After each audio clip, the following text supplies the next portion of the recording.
Bem, meus irmãos, a paz do Senhor Jesus. É um prazer imenso estar aqui hoje novamente com os irmãos. Eu fico feliz por estar presente aqui com vocês em mais um dia para podermos estudar a palavra do Senhor Jesus. É um momento escola da Bíblia. Essa live eu faço naturalmente toda quarta-feira, nesse horário das 23 horas, e é um prazer imenso poder estar aí com vocês nesse momento. Eu quero que vocês estejam comigo nesse momento, esteja comigo buscando informação. Nós hoje vamos estudar Mateus 24. Nós vamos estudar Mateus 24. Mas antes eu quero agradecer a Deus pela vida de cada uma das pessoas que participam comigo aqui todas as quarta-feiras. Eu sei que muita gente tem seus problemas, tem sua correria, alguns não participam, não estão ao vivo, porque talvez ainda estão a caminho da sua casa, foram pregar em alguma igreja, mas eu louvo a Deus porque eu deixo esses vídeos aí gravado com vocês aí, gravado aí, para que vocês possam me assistir e aprender a palavra de Deus. Você, meu amigo aí, meu irmão, que não é evangélico também, mas que é meu amigo aí no Facebook, eu faço no meu Facebook comum. Eu poderia fazer isso lá no meu canal, mas aí eu ia ficar restrito lá no canal. Mas eu não quero ficar restrito, eu estou fazendo aqui no Facebook, e daqui a pouco eu posso transferir essa aula lá para o nosso canal. E eu tenho agora mais 2 canais que estou trabalhando neles, que é o canal da escola da Bíblia, e tem o canal do seminário, e mais um grupo também, que nós estamos aí. Se você quiser entrar no nosso grupo, também aí no Facebook, você poderá entrar nesse grupo, enviar sugestões, enviar perguntas, enviar temas para nós estudarmos. Tudo você poderá enviar aí no grupo do Facebook. Uma outra coisa que eu queria falar antes de dar aula é com respeito à nossa agenda pessoal para o ano de 2018. Se você quiser sentir de nos convidar, de estarmos aí na sua igreja, nós vamos estar aí com toda honra, com todo prazer. Não cobramos um centavo sequer para poder estar aí na sua igreja pregando a palavra, ou até mesmo dando uma saudação, convidando, mandando uma carta para a nossa igreja estar aí juntamente com vocês adorando a Deus. Então, e você pode enviar temas também para o meu e-mail pessoal, que eu vou botar depois aí nos comentários. Você poderá colocar no e-mail pessoal e também mandar para o meu WhatsApp. Meu WhatsApp também você pode enviar também suas perguntas no WhatsApp, e também tem o grupo do WhatsApp do Escola da Bíblia. Se você quiser fazer parte do grupo Escola da Bíblia no WhatsApp, eu te convido para que você esteja conosco no WhatsApp. Deus abençoe, graças a Deus, pela alegria de poder estar aqui junto com vocês. Bem, vamos meditar na Bíblia.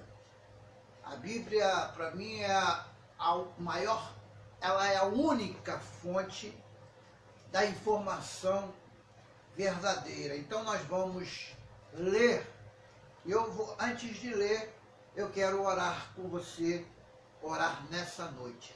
Senhor Deus, nesse momento, meu Pai, eu quero orar e agradecer a Ti, meu Deus, por nessa noite, meu Pai, por, ó Senhor, quarta-feira, um feriado nacional, nós estarmos mais uma vez juntos com cada um, ó Pai, dos Teus servos, com cada um dos amigos, daqueles que são amigos do Evangelho.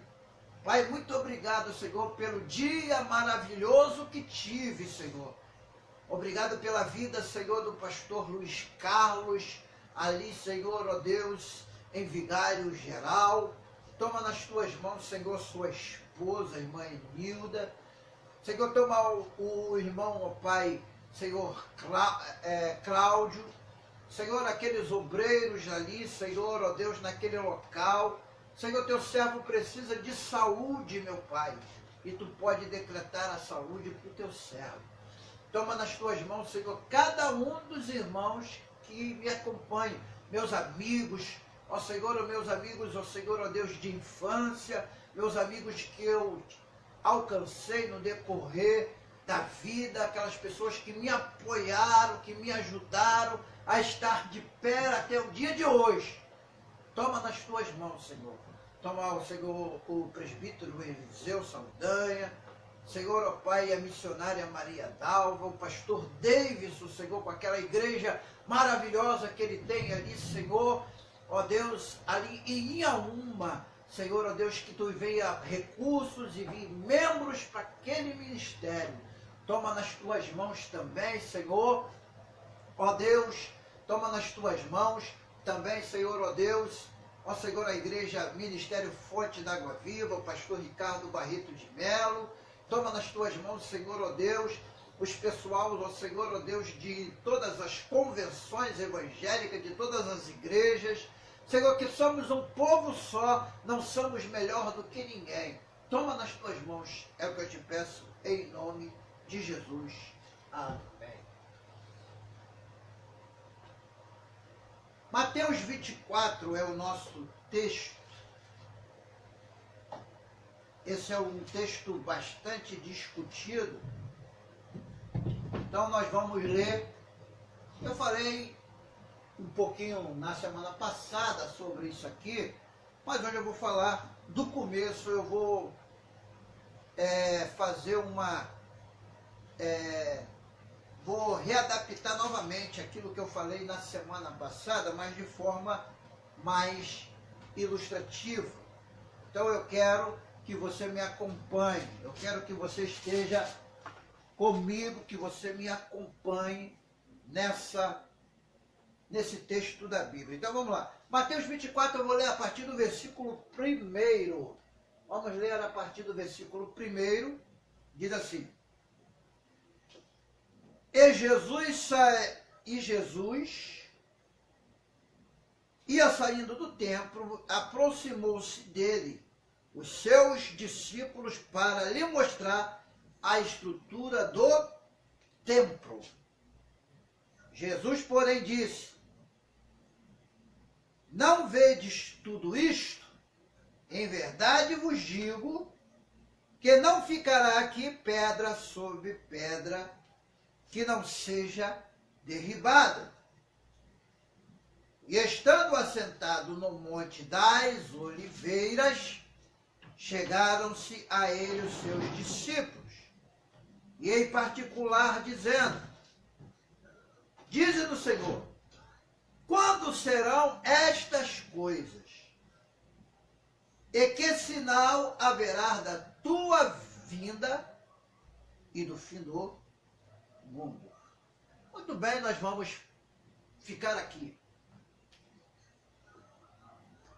Logicamente, meus amados irmãos, para entendermos aqui esses primeiros versículos de Mateus 24, nós precisamos voltar ao capítulo 23, quando Jesus repreende os escribas e fariseus. Naturalmente, nós sabemos que o templo relacionado aqui é segundo templo. Não é o templo que foi edificado e construído por Salomão, rei de Israel. Esse templo, embora muito menor do que o outro templo edificado por Salomão, esse templo ficou em tempos de guerra, de pós-cativeiro, e até o tempo do rei Herodes, esse templo estava sendo ainda reformado. E os discípulos estavam com Jesus em uma visita a Jerusalém. Essa visita a Jerusalém, naturalmente, se deu aproximadamente alguns dias antes de chegar o período da Páscoa. E Jesus, andando no templo com os discípulos chamam a atenção de Jesus para a beleza,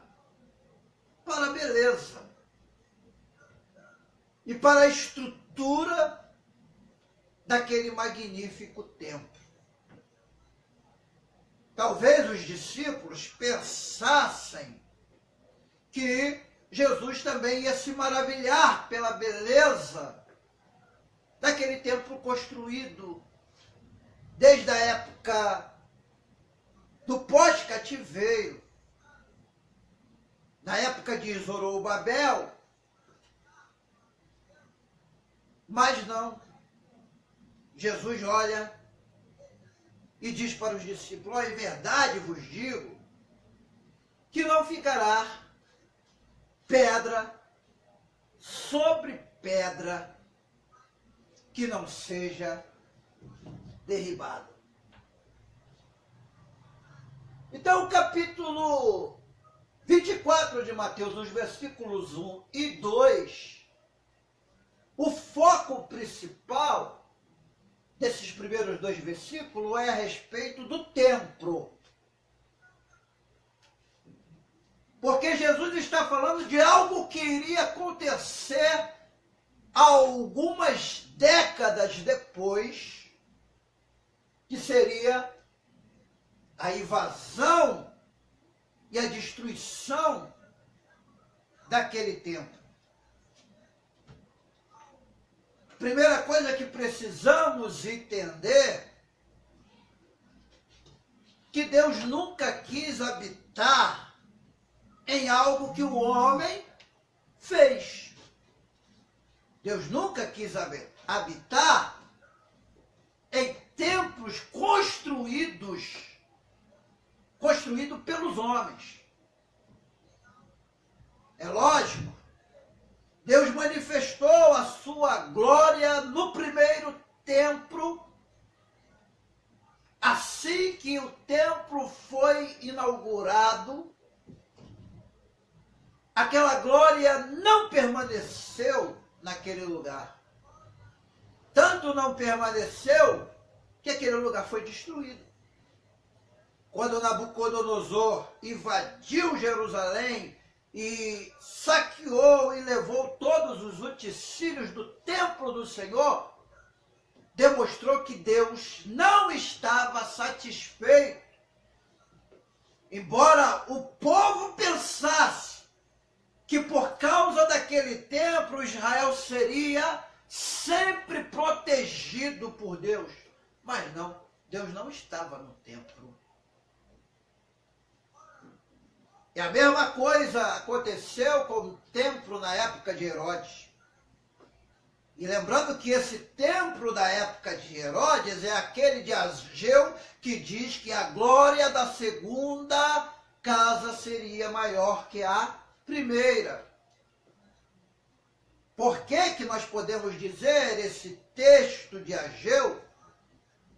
Porque a glória da segunda casa não foi uma glória, um pedaço de uma manifestação foi o próprio Deus, que é Jesus, que pisou e entrou naquele templo.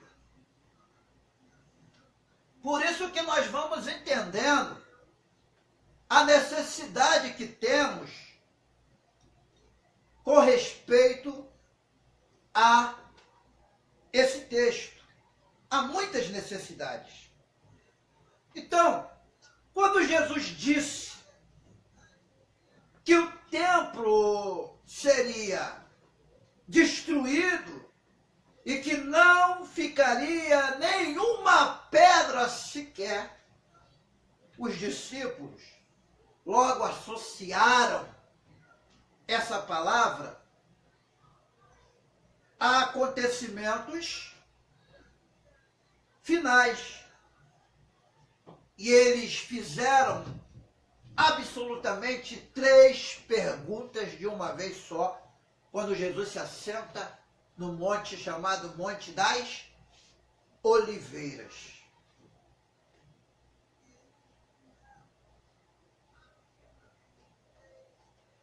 Nós vamos começar entendendo aqui o que pensavam e por que os discípulos estavam questionando Jesus. Observe. Primeiro, Jesus, ele começa a sua fala usando a palavra vós, que é a segunda pessoa do plural. Vou dar atenção a essa palavra, pois a mesma palavra a ser rastreada até o fim de Mateus 24. Ela é muito importante. Muito importante. Portanto, o uso da segunda pessoa do plural é uma evidente declaração que todo sermão profético seria cumprido dentro daquela geração dos primeiros discípulos. Então vamos às 3 perguntas dos discípulos. Primeiro, eles perguntaram, olha só, chegaram e chamaram Jesus em particular, e ele dizia, quando serão estas coisas? Então vamos lá, vou botar aqui. Quando serão estas coisas?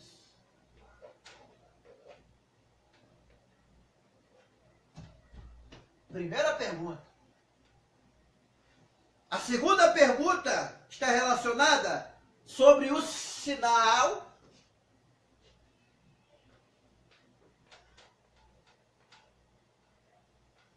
da vinda. E o terceiro sobre o fim do mundo.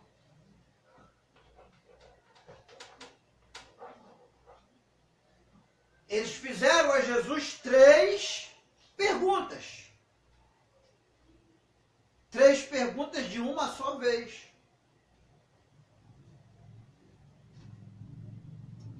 Então, primeira coisa, quando serão estas coisas? E que sinal haverá da tua vinda e do fim do mundo? Nas versões do Evangelho de Marcos e de Lucas, essas perguntas parecem um pouco diferentes. E eu vou colocar aqui para vocês entenderem. Vamos lá? Vamos lá. Marcos 13, versículo de número 4. Se você tiver a sua Bíblia aí, você abre ela. Marcos 13, 4. Diz assim, Diz-nos quando serão essas coisas, e que sinal haverá quando todas elas estiverem para se cumprir. Então, olha a diferença. Está falando aqui da questão do cumprimento.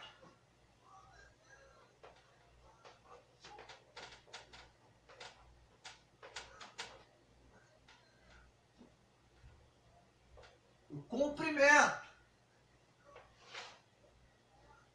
Marcos 13 fala que sinal haverá quando todas elas estiverem para se cumprir.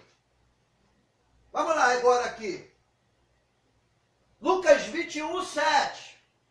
Vamos lá, Lucas 21, verso 7. Diz assim: e perguntaram-lhe, dizendo: Mestre, quando serão, pois, estas coisas? E que sinal haverá quando isto estiver para acontecer? Então aqui está falando quando estiver para acontecer.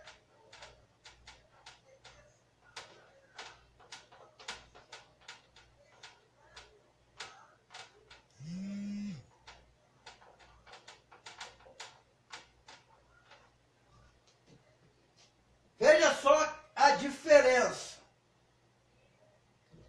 Vocês verem aqui, ó, Mateus está dizendo, ó, eles falando, ó, quando serão estas coisas e para que sinal haverá da sua vinda? Em Mateus fala que os discípulos queriam que Jesus mostrasse sinal a respeito do seu retorno. Em Marcos está dizendo que sinal haverá quando todas essas coisas estiverem para cumprir. Então, primeiro, a primeira coisa, como eu disse, olha a diferença aqui, ó. Que sinal haverá da sua vinda e que sinal haverá quando todas elas estiverem para acontecer. E em Lucas diz que sinal haverá quando isto estiver para acontecer. Então aqui a palavra está quando elas estiverem, e aqui quando isto estiverem. Nós estamos vendo aqui uma série de mudanças gramaticais.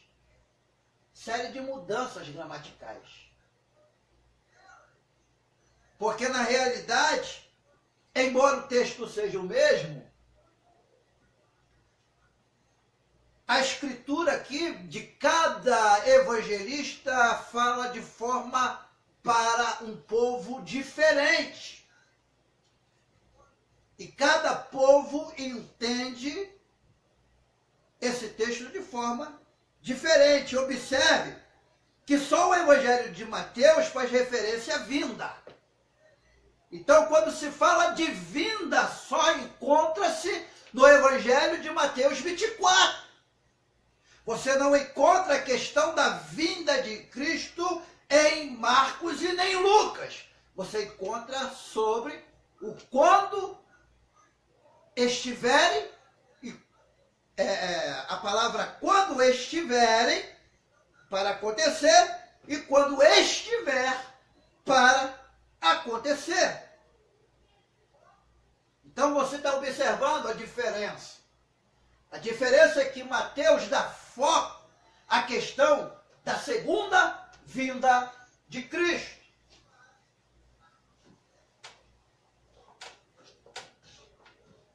Mateus se refere à vinda.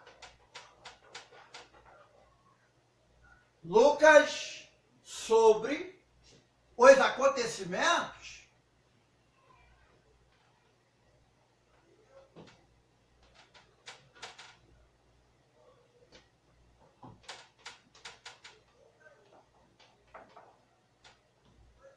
Marcos os acontecimentos e Lucas também os acontecimentos. Mesma coisa.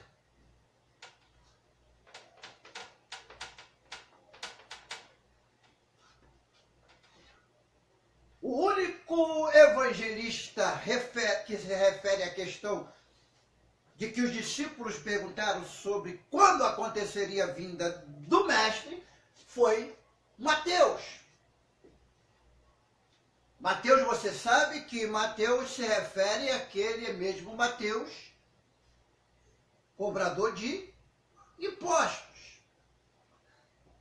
Marcos, naturalmente, não está entre os discípulos e apóstolos do Senhor. Naturalmente, alguns estudiosos dizem que Marcos aqui se refere a João Marcos. Lucas também não está na lista dos apóstolos, porque era médico. E ele escreve o evangelho que contém o seu nome, com textos praticamente diferentes. Então, você vê que Mateus é o único que fala da vinda e do fim do mundo. Isto se deve ao fato de que o evangelho de Mateus tem como público-alvo o povo judeu. Então você entende que aqui está se referindo diretamente aos judeus, porque os que estavam esperando a vinda de Cristo eram os judeus. Então aí a gente vai entender por que tem esse mistério aqui nos primeiros 2 versículos de Mateus 24.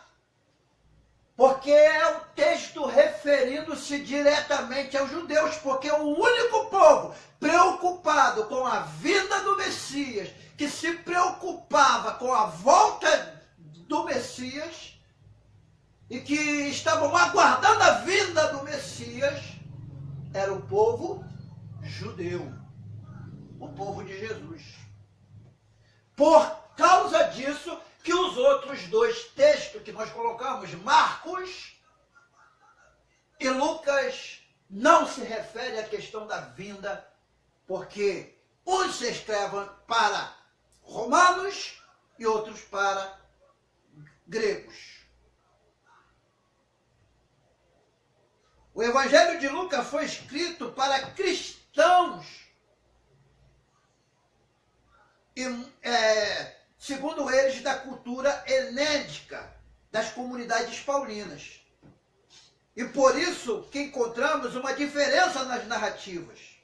Somente o público judeu de Mateus, habituado com a linguagem do Antigo Testamento, se preocupa com conceitos da vinda e do fim do mundo. Então aqui você entende o que eu falei.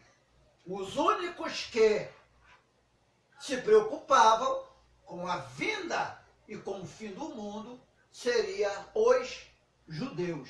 Lucas, como escreve diretamente para os cristãos, e Marcos para os romanos, os gregos, os outros. Então nós estamos aqui entendendo um pouquinho sobre essa narrativa do capítulo 24 de Mateus, versículos 1 e 2, que se refere à questão do templo. Do templo. Quando lemos essas 3 perguntas, logo pensamos que aqueles primeiros discípulos, tal como nós hoje, tinham toda uma teologia pronta sobre o tempo do fim. É bom que fique claro que, naquela altura, o Apocalipse de João não havia sido escrito ainda. Nem mesmo as cartas de Paulo com a ideia do arrebatamento e da segunda vinda de Cristo. O que os discípulos tinham em mente era todo um imaginário do Antigo Testamento. Eles sabiam que a era judaica iria acabar com a chegada do Messias. Então eles entendiam naturalmente, que ao chegar o Messias, o tempo dos judeus acabaria. O tempo do judaísmo acabaria. Porque tudo que eles tinham como regra de lei se cumpriria com a vida do Messias. Outra coisa, aqueles discípulos nem mesmo entendiam qual era a real missão de Jesus. Nós sabemos disso. Por exemplo, abra aí, vamos lá. Lucas capítulo 9, os versículos 44 e 45. Vamos ler aqui. Ponde vós estas palavras em vossos ouvidos, porque o Filho do Homem será entregue na mão dos homens. Mas eles não entendiam esta palavra, que lhe era encoberta, para que não compreendesse e temia, interrogando-lhe acerca desta palavra. Pessoal, Jesus estava falando que seria entregue na mão dos homens, que seria preso, e eles não entendiam, estavam todos os dias com Jesus e não entendiam uma palavra sequer de Jesus. Então você está entendendo o que eu estou falando. Foi somente depois da ressurreição de Jesus que eles vieram a entender. Depois que Jesus ressuscitou, é que eles entenderam realmente o que significava na realidade aquilo ali, o que significava aquela palavra. Então veja só. E disse-lhes, são estas palavras que vos disse estando ainda convosco, que convinha que se cumprisse tudo o que de mim estava escrito na lei de Moisés, dos profetas e nos salmos. Então abriu-lhes o entendimento para compreenderem as Escrituras. E disse-lhe, assim está escrito, assim convinha que Cristo padecesse e ao terceiro dia ressuscitasse dentre os mortos. Você pode ler esse texto em Lucas, no capítulo de número 24, do versículo 44 ao 46.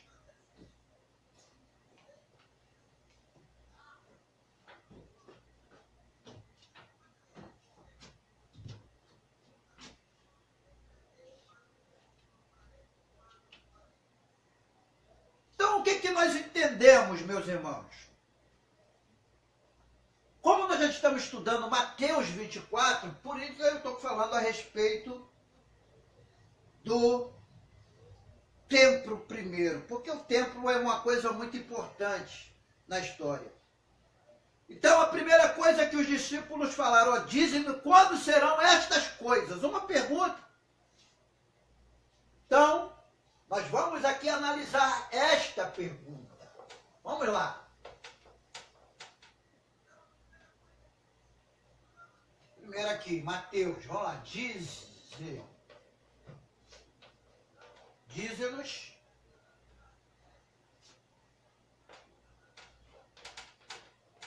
quando será estas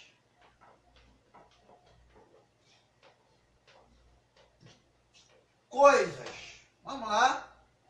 Primeiro, esta pergunta é respondida por Jesus mais à frente, no versículo 34 de Mateus 24.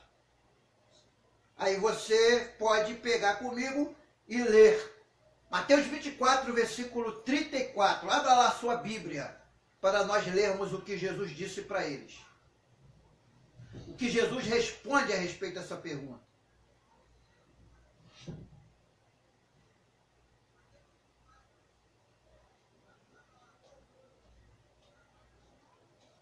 Você achou aí Mateus 24, 34? Você que está me acompanhando aí pelo Facebook, se você estiver me acompanhando, você pode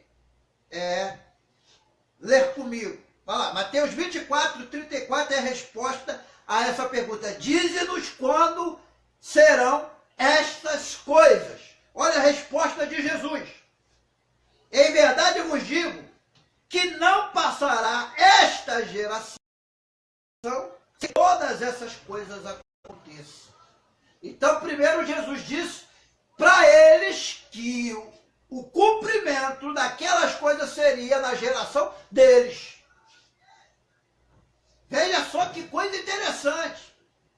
Porque nós queremos interpretar Mateus 24 apenas para a questão da nossa época e para o futuro. Mas Jesus estava relacionando a coisas que aconteceriam na época apostólica, na época primitiva da igreja. Então você tem que entender que Mateus 24 tem uma série de divisão e ele não tem assim uma forma de nós interpretarmos apenas para a questão do futuro, porque fala de assunto, Jesus no seu sermão profético está falando também da época dos apóstolos, da época da igreja, da época do primeiro século da igreja, da sua geração. Então a palavra está, esta geração aqui, Jesus está falando da geração deles, daqueles que o perguntavam.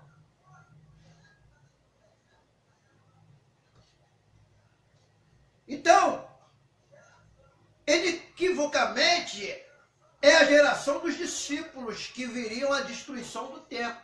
Eles viriam o templo ser destruído na sua geração. Isso aconteceu décadas depois. Com a invasão, o Império Romano destruiu e acabou com o templo em Jerusalém.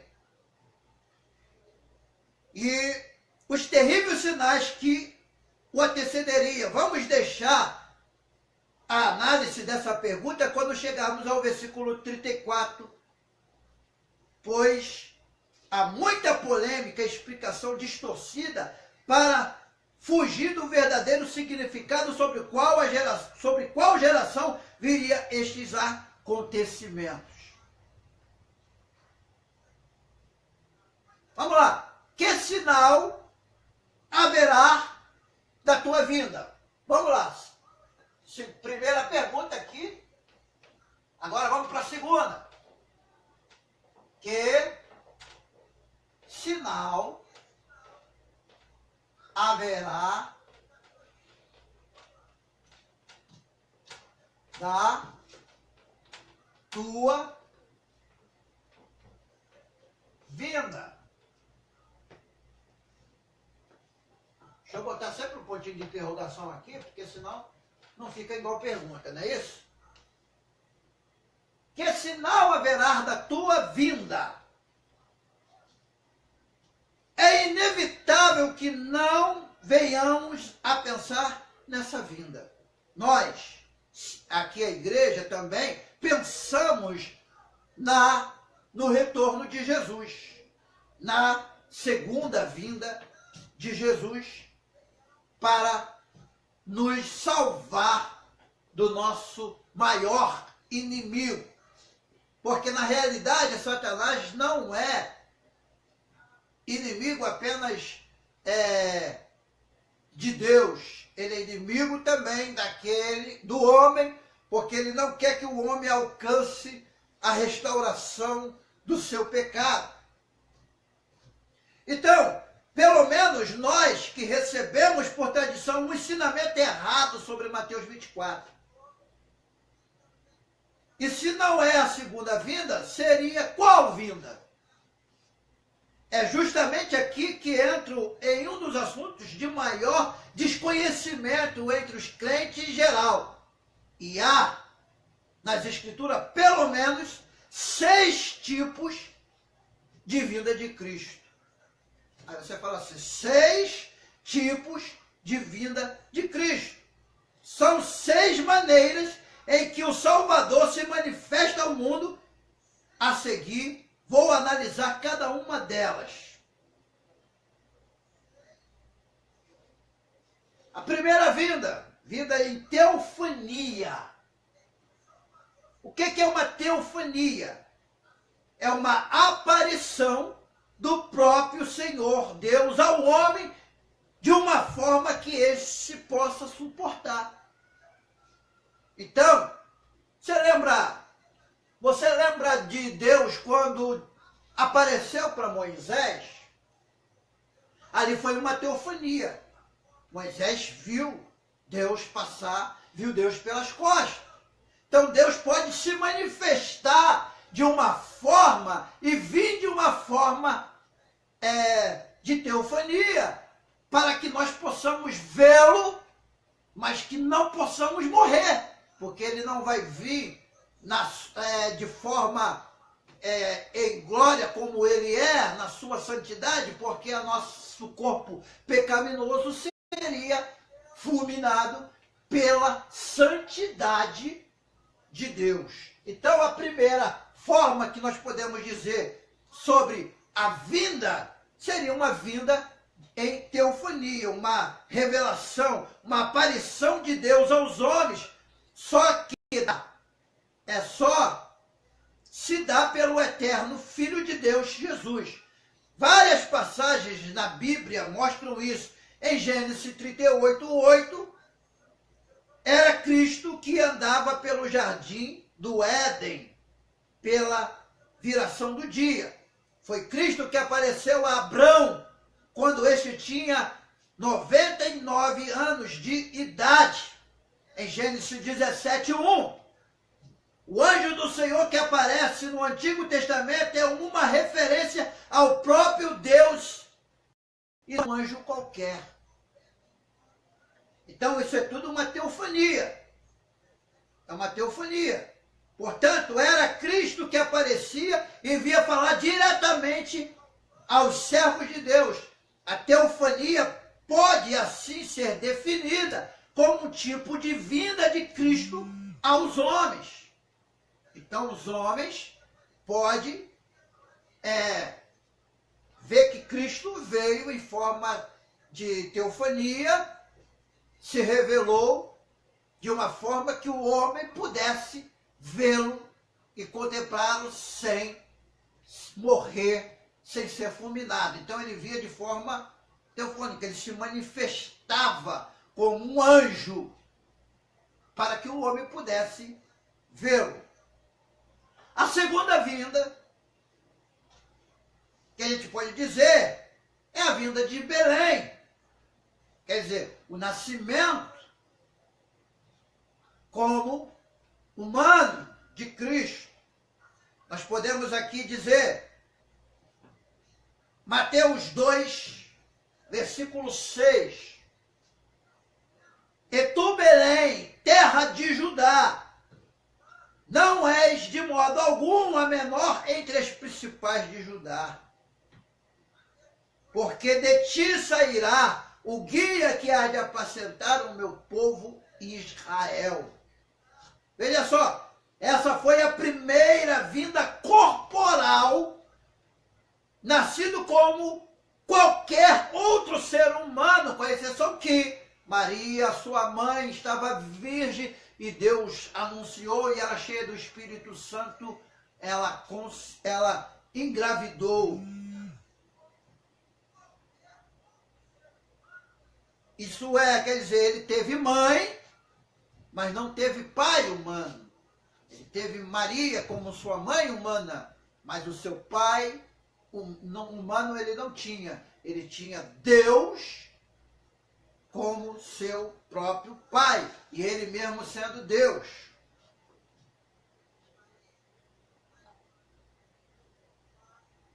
Vamos ler aqui um outro texto.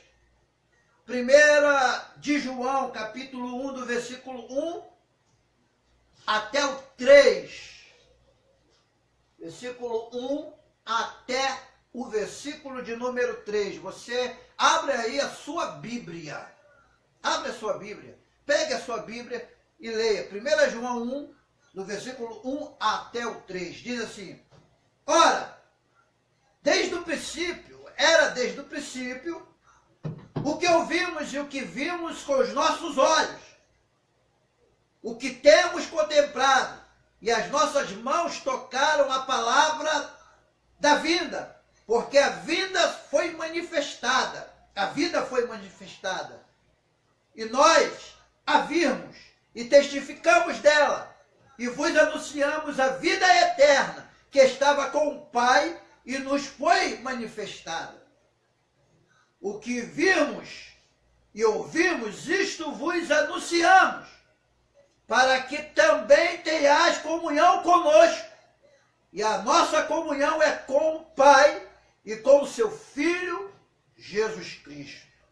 Na mesma carta, João menciona essa primeira vinda corporal que foi manifesta para tirar o pecado do homem. Então, Cristo veio para ser sacrificado, crucificado pelo nosso pecado. Então, aqui é a segunda forma de você dizer da vinda de Cristo. A primeira, uma forma de teofania. A segunda, forma corporal, que ele veio a essa terra. E aí a gente lê aqui 1 João 3:5.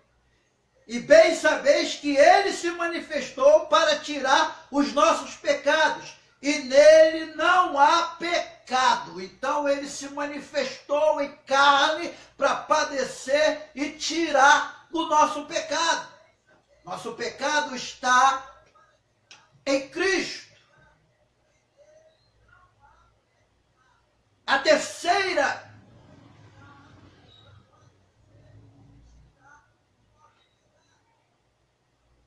a última vinda no fim do tempo.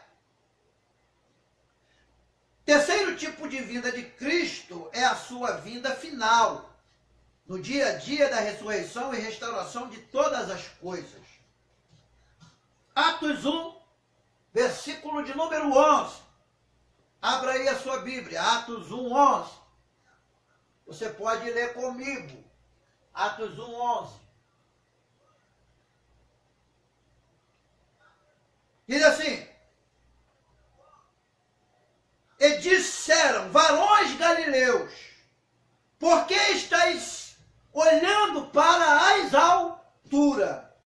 Esse Jesus que dentre vós foi assunto ao céu, do mesmo modo que viste subir, ele voltará. Então nós estamos na expectativa da volta eminente de Cristo. Porém, essa volta aqui em Atos 1:11 se refere à segunda parte da segunda vinda de Cristo. Porque a primeira parte da segunda vinda de Cristo, todos nós naturalmente sabemos que se trata do arrebatamento da igreja. A igreja santa, a igreja imaculada, a igreja remida, a igreja santa, a igreja separada será arrebatada às alturas e estará para sempre com o Senhor. Mas essa segunda vinda aqui ao Monte das Oliveiras se refere à restauração e à questão de que Cristo virá para reinar novamente sobre o povo dele e sobre o mundo. Se refere ao período do milênio. Meus irmãos, o tempo está acabando. Tem muita coisa interessante só nesses primeiros 2 versículos de Mateus 24. E eu quero continuar estudando. Como nós estamos falando da área escatológica, nós temos muita coisa para estudarmos, para entendermos. Mas o tempo, como eu faço só 1 hora de vídeo, toda quarta-feira ao vivo aqui no Facebook, o tempo é curto. Não tenho como ir mais tempo com isso. Não posso chegar e falar, vou até 00:30, que eu sei que para ir até esse horário, você está até esse horário comigo aí, já é difícil, porque você amanhã tem as suas coisas para fazer, alguém levanta de madrugada, mas esse vídeo vai ficar aí no Facebook para você compartilhar. Se você puder compartilhar esse estudo dessa noite, eu te agradeço, compartilhe. Compartilhe com quem você quiser. Pode ser com um crente, com um não crente, com uma pessoa que tenha entendimento, um doutor, um mestrado, se eu estiver falando coisas erradas aqui, eu gosto de que entre pessoas e me mostre aonde eu estou errando para poder melhorar, porque a palavra do Senhor tem que ser clara e tem que ser objetivo. Então, meu objetivo aqui é deixar você ciente do que a palavra de Deus diz e como ela é, simplesmente como ela é. Ela é a palavra de Deus revelada à humanidade. Nós vamos orar nesse momento. Quero agradecer a participação aí de quem está assistindo. Quero agradecer aí a todos os irmãos que têm orado por mim. Eu preciso da sua oração. Eu preciso que você, quando orar, lembre-se do Mário. Mário Teixeira. Você pode se lembrar aí de mim orar, porque eu sou carente. Eu sou uma pessoa que eu preciso da sua ajuda em oração. Então, vamos agradecer a Deus. E lembre-se, você pode enviar para o meu WhatsApp perguntas sobre esse assunto. Eu vou estar te respondendo lá no WhatsApp, no meu privado.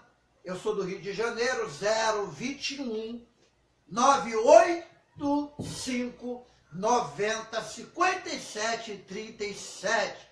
Depois eu vou escrever aí nos comentários aí o número do meu WhatsApp.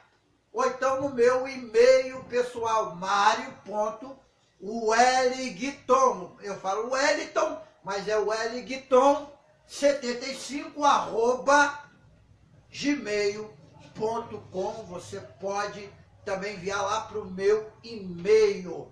E também você pode curtir esse vídeo, você pode compartilhar. Esse vídeo vai estar também lá sendo transferido para o meu canal lá no YouTube.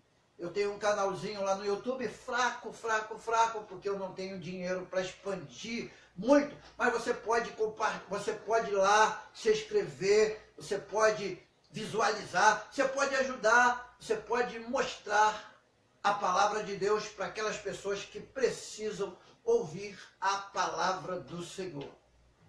Então vamos orar ao Senhor. Lembrando que